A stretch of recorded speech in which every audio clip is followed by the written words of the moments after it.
Assalamualaikum warahmatullahi wabarakatuh. Jumpa lagi dengan para pejuang UTBK SBMPTN tahun 2022. Pada video kali ini saya akan membahas tentang variasi soal biologi ya di UTBK tahun 2022 gelombang 1 hari ke-1. Mudah-mudahan ini membantu memberikan gambaran dan persiapan semakin matang teman-teman untuk hari kedua dan berikutnya, khususnya di gelombang 1 dan gelombang 2 ya. Saya coba tampilkan yang pertama, ini variasi soal yang mudah-mudahan bisa menjadikan teman-teman lebih siap untuk di hari berikutnya. Yang pertama, soal ini cukup basic ya, tapi kalau tidak memegang konsep maka kita kebingungan. Komponen zat yang penting untuk membentuk substansi dasar protoplasma adalah ada metana, ada amonia, ada asam amino, ada karbon, dan ada atom hidrogen. Ini pertama yang harus kita kuasai itu adalah apa sih protoplasma. Kemudian istilah penting. Penting itu berarti dia harus ada dalam jumlah besar. Maka saya berikan gambar seperti ini ya. Bedanya protoplasma dan sitoplasma. Kalau sitoplasma itu cairan yang ada di dalam membran sel, di luar inti sel. Nah, tapi kalau protoplasma itu sitoplasma plus inti sel atau plus nukleus, itu disebut dengan protoplasma. Makanya di dalam tabel ini protoplasma itu include atau termasuk sitoplasma dan inti sel. Sedangkan sitoplasma itu hanya cairan sel saja di luar inti sel. Nah, kandungan utama protoplasma itu ada dua. Ada kandungan organik dan anorganik. Pada sel hewan dan tumbuhan, kandungan protoplasma itu 75-80% itu air, dan proteinnya 10-20%, dan 2-3% itu lipid, sedangkan 1% hanya karbohidrat. Sisa 1%-nya itu zat anorganik lainnya. Apabila semua unsur itu didegradasi atau dipecah-pecah, maka ketemulah unsur-unsur penyusunnya, itu karbon, hidrogen, oksigen, nitrogen, atau CHON. Nah, dari unsur keempat ini ya, dari CHON, karbon, hidrogen, oksigen, nitrogen, manakah yang paling dominan? Nah, saya tampilkan di tabel ini kelihatan unsur karbon itu paling banyak ya, 10,5%. Disusul hidrogen, oksigen, nitrogen, dan seterusnya. Maka dari soal ini, maka substansi yang penting sebagai pembentuk dasar protoplasma itu tidak lain adalah unsur karbon. Hidrogen nomor 2 ya. Hidrogen nomor 2, baru kemudian unsur-unsur yang lainnya. Ini soal variasi pertama. Yang kedua, kita masuk ke ini soal bab tentang masih tentang sel ya. Sel fagosit berperan penting dalam memangsa benda asing yang masuk ke dalam tubuh. Sehingga organel yang paling banyak terdapat di dalam sel ini adalah apakah badan putih, apakah RE, apakah mitokondria, apakah lisosom atau ribosom. Saya tampilkan tabel fungsi organel dan nama organel fungsinya sekaligus di refresh, barangkali nanti muncul variasi soal lain tapi masih senada atau masih seirama dengan menanyakan fungsi. Jadi membran sel itu pelindung dan sebagai pengatur transportasi zat. Nukleus atau inti sel itu pengendali seluruh kegiatan, dan juga ada proses sintesis protein di dalamnya, kan ada DNA. Sitoplasma itu sumber bahan kimia penting. Kemudian sebagai tempat reaksi ya, sebagian besar reaksi terjadi di sitoplasma. RE ada kasar ada halus ya. Yang kasar itu transport protein atau sintesis protein, sedangkan yang kasar itu adalah sintesis lemak. Ribosom satu paket dengan RE kasar, dia sintesis protein. Badan Golgi ini berperan penting dalam ekskresi sel, pembentukan DNA sel, pembentukan lisosom, proses pengempakan protein, dan sekresi protein. Lisosom, nah ini saya highlight ya. Lisosom itu pencernaan intraseluler. Jadi dia menghasilkan enzim-enzim hidrolitik untuk mencerna makanan yang masuk ke dalam sel dan juga mencerna organ-organ sel yang telah rusak. Jadi siapa yang berperan untuk menghancurkan benda asing dan juga mencerna organel yang telah tua atau rusak di dalam adalah lisosom, karena dia punya enzim hidrolitik. Mitokondria untuk respirasi sel, sintesis ATP, dan peroksisom ini khusus merubah H2O2, hidrogen peroksida. Dari struktur pertanyaan ini, sel fagosit itu berperan penting dalam memaksa benda asing. Benda asing itu dimangsa untuk dihancurkan, maka paling banyak dia mengandung tidak lain adalah 8 lisosom. Saya berikan gambaran. Kalau ini adalah sebuah sel fagosit ya, ada bakteri yang masuk, maka dia akan dilingkupi oleh membran yang kita sebut dengan fagosom. Di sini ada lisosom, dia akan berfusi ya, bersatu dengan fagosum ini. Kemudian ada bintil-bintil ini ada ilustrasi enzim hidrolitik. Dia akan pecah, dikeluarkan bersama di dalam membran fagosum ini, dan kemudian bakteria itu akan terdegradasi atau terurai atau dihancurkan oleh enzim lisogenik yang dimiliki oleh lisosom. Dan kemudian pecahan-pecahan atau sisa-sisa penghancuran benda asing itu dikeluarkan lagi lewat membran. Ini adalah proses fagositosit atau penghancuran benda-benda asing, di mana peran pentingnya adalah paling banyak mengandung organ lisosom sebagai penghasil enzim hidrolitik. Baik, semoga mudah difahami ya dan bisa ditangkap intinya. Kita masuk ke variasi berikutnya. Variasi ketiga ada soal struktur sel eukariotik yang termasuk dalam sistem endomembran. Di bawah ini adalah organ-organel yang punya membran, tapi tidak semua masuk ke sistem endomembran. Pertanyaannya, apa sistem endomembran itu?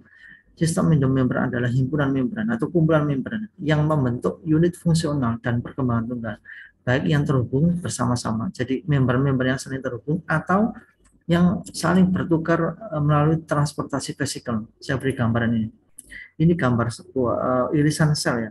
Perhatikan paling luar warna hijau ini adalah membran sel, paling luar. Yang warna kuning ini adalah inti sel. Antar membran dan inti sel itu ada komunikasi. Melalui apa komunikasi? Jembatan antar membran. Saya beri lingkaran ini adalah struktur membran badan Golgi, warna hijau ini. Dan yang warna agak merah ini adalah struktur membran RE kasar. Ini membangun sebuah jalinan komunikasi dari luar ke dalam. Ini disebut dengan sistem endomembran. Nah, di sini ada bertukar materi. Nah, zat pertukaran materi itu tidak lain dilakukan oleh lisosom ini, lisosom. Maka di dalam sistem endomembran itu 3 organel yang paling terkait itu adalah badan Golgi, RE retikulum endoplasma kasar, dan juga lisosom. Jadi kalau ditanya struktur eukariotik yang termasuk dalam sistem endomembran, tidak lain adalah lisosom. Nukleus itu sebagai apa itu dia yang menerima transport, yang menerima hasil pengiriman vesikel-vesikel. Kloroplas atau tidak, mitokondria atau tidak, membran sel itu adalah dinding atau lapisan terluar. Maka yang paling tepat ini adalah lisosom. Next, ini soal genetika. Agak sederhana, tapi kalau kita nggak paham konsep, maka kita bingung. Kemungkinan buta warna, ya kita membahas tentang buta warna pada anak perempuan hasil perkawinan antara istri buta warna dan suami normal adalah, yang pertama kita harus tahu dulu, buta warna itu ada genotip, ada fenotip. Jadi kita menggunakan kode CB color blindnya. X pangkat CB, X pangkat C besar, B besar, C besar itu wanita normal.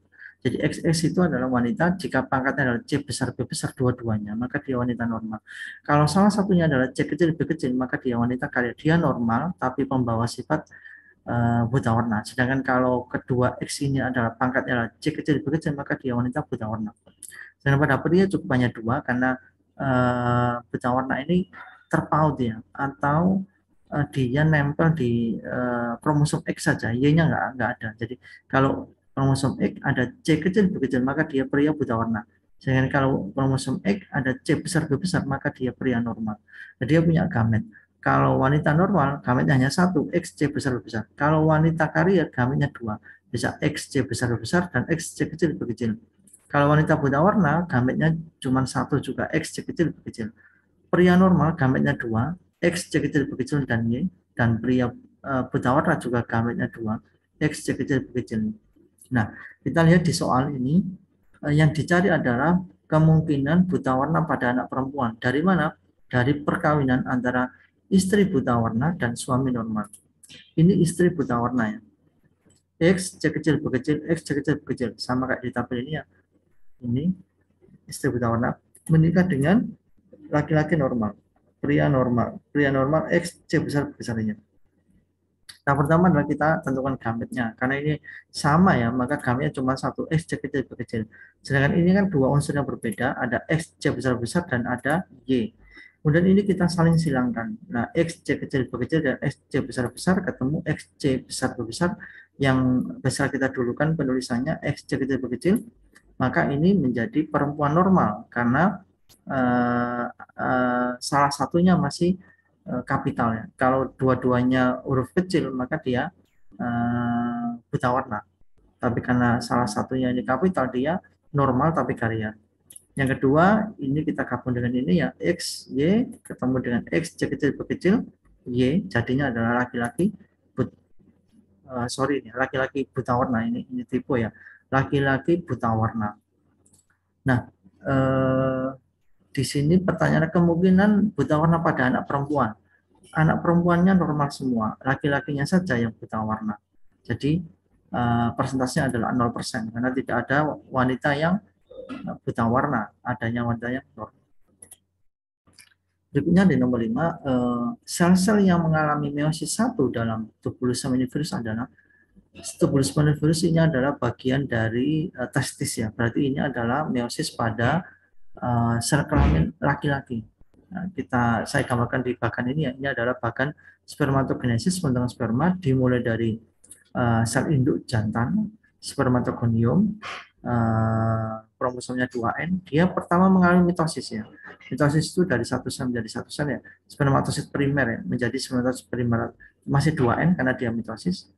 Nah, kemudian spermatosit primer ini mengalami meiosis pertama menjadi spermatosit sekunder. Jadi sudah haploid ya, jadi 2N menjadi N. Dan meiosis kedua menjadi spermatid dan mengalami diferensiasi membentuk 4 sperma fungsional. Jadi satu sel induk sperma menjadi 4 sperma fungsional. Pertanyaannya, sel-sel yang mengalami meiosis 1. Mengalami meiosis 1 berarti yang spermatosit primer ya, karena dia mengalami hasilnya itu spermatosit sekunder. Karena ini adalah yang mengalami, maka jawabannya adalah spermatosit primer. Kalau ditanya hasil dari meiosis 1, maka jawabannya adalah spermatosit sekunder. Tapi karena pertanyaan adalah yang mengalami, tadi spermatosit primer. Baik. Berikutnya ini tentang metabolisme. Berikut ini disajikan senyawa yang diperlukan dan dihasilkan dalam siklus Krebs. H2O, ATP, CO2, NAD, ADP, NADH. Manakah kombinasi yang benar dari senyawa yang diperlukan dan dihasilkan dalam siklus Krebs? Nah ini saya beri ilustrasi ya. Nanti dalam bentuk bagan, tapi kata kuncinya gini. Jika ada bagan itu panah masuk, maka dia diperlukan. Jika di bagan itu ada panah keluar, maka dia dihasilkan. Nah ini adalah bagan siklus Krebs-nya. Saya coba lingkari, panah masuk saya lingkari biru ya. Berarti ini dibutuhkan. H2O dibutuhkan, NAD dibutuhkan, kemudian ada ADP ini dibutuhkan, dan FAD ini juga dibutuhkan, serta H2O dibutuhkan. Kalau panah keluar berarti dihasilkan. Nah ini ada KOA dihasilkan ya, kemudian ada CO2 juga dihasilkan, NADH dihasilkan, ATP dihasilkan, FADH2 dihasilkan. Nah kita lihat ya, kombinasi yang pertama diperlukan A, B, C, A ini H2O, B-nya CO2. Ini pasti salah, karena CO2 itu panah keluar, warna merah, dia dikeluarkan. Padahal ini diperlukan, salah. Yang B, diperlukan A, H2O, betul. C, ADP, ADP warna biru, ya ini ADP warna biru. Kemudian F itu NADH. NADH itu warna merah, ya, berarti salah, dari B salah. Yang C diperlukan A, H2O, C, ADP, dan E, NAD. E, NAD, warna biru. Nah ini NAD ya, warna biru. Jadi diperlukan A, C, E betul, dihasilkan B, CO2 betul, D, kemudian ATP betul, dan F, NAD betul. Maka jawabannya adalah C ya. Nyalanya pasti salah, diperlukan B. B itu CO2, pasti CO2 ini dihasilkan. Diperlukan B ya, pasti salah. Jadi cara tepatnya gitu. Eliminasi jawaban-jawaban yang pasti salah, maka kita akan menemukan jawaban yang tepat. Jadi jawabannya adalah C ya. Warna biru ini yang masuk, warna masuk berarti dia diperlukan. Warna merah ini panah keluar, berarti dia dihasilkan. Next, kita masuk ke topik bioteknologi. Bioteknologi menggunakan mikroorganisme untuk mendegradasi pencemar seperti silen. Ya, ini senyawa kimia. Perhatikan grafik di bawah ini dan pilihlah pernyataan yang paling tepat untuk menggambarkan kondisi dalam grafik. Ini grafiknya, saya pindah ke sini yang besar. Perhatikan di sini. Konsentrasi silen 8 mg. Jadi ini adalah konsentrasi silen, ini biomasa bakteri. Ini skala ini adalah skala konsentrasi silen ya, 8 miligram itu berarti nah di sini berakibat pada konsentrasi bakteri 0. Jadi biomasa bakterinya 0. Kalau ini 8 berarti ini 0, berarti dia habis. Kalau konsentrasi silen diturunkan, ya, konsentrasi silen diturunkan berakibat pada naiknya konsentrasi bakteri. Jika silen ini turun, maka bakteri ini naik. Berarti dia sangat berpengaruh berbanding terbalik. Yang A, jumlah bakteri berbanding lurus salah. Kalau berbanding lurus jumlahnya, kalau silen tinggi, biomasanya tinggi. B, pertumbuhan bakteri tidak dipengaruhi silen, jelas salah, karena ini sangat berpengaruh. C, silen digunakan bakteri untuk tumbuh, jelas salah. D, silen dapat membunuh bakteri. Ini yang paling tepat ya. Silen dapat membunuh bakteri karena dengan konsentrasi 8 miligram per liter, bakterinya itu 0. Kalau konsentrasi silen diturunkan, eh, jumlah bakteri malah naik, biomasanya malah naik. Berarti semakin banyak senyawa silen, maka semakin sedikit jumlah sel bakteri. Artinya silen itu dapat membunuh bakteri. Berikutnya ini tentang sistem respirasi. Pernyataan yang benar tentang mekanisme pernafasan secara umum. Seperti gambaran ini ya, sebelah kiri ini adalah inspirasi, bagaimana udara itu masuk, sebelah kanan itu ekspirasi, bagaimana udara keluar.